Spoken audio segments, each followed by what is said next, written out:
Prachurya Paul.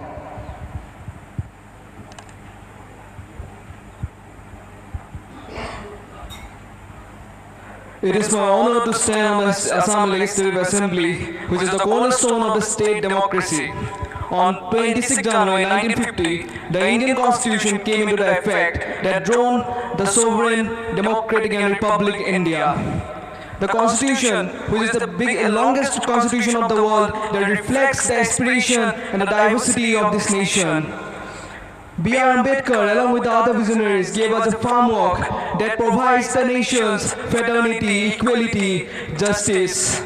It is the Constitution that ensures every citizen of this nation, irrespective of his caste, creed, and genders, get every advantages and every rights. The Constitution provides us with the fundamental rights, the legal rights, the right to equality, the right to freedom, the right to religion, that empowers every citizen.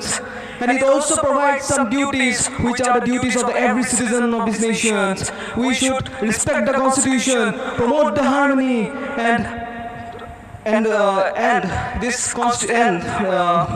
after 75 years of this Indian Constitution, India has gone remarkable progress in every field.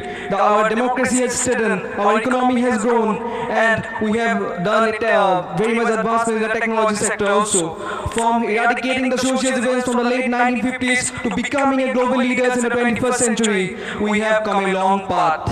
And as we here sitting in this youth parliament, we should also acknowledge the challenges which are lying ahead of us. The erosions of the democratic values, the rise of the intolerance, the decline of the press freedoms, these are the rising challenges which are ahead of the youth. And we, the today's youth of this India, the architect of the tomorrow's India, we should take the challenges, we should face the challenges and make an India where the Constitution remains a tool for every citizen to assert their right and challenge the injustice. If we see in today's India, the youths are not interested in the politics. The youths are not talking about the Constitution. They are following and they are believing everything what the internet influencers says them. They are not having the correct facts. So it is the high time for the youth to get interested in the politics, to get interested in the constitutions and make an India where everyone is aware of his duties, everyone is aware of their rights.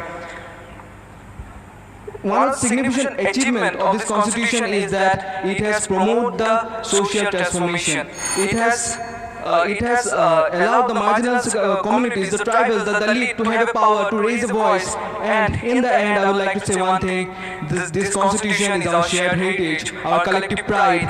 And so let's cherish it, let's honor, and let's celebrate this constitution. Thank you. Joy Akham.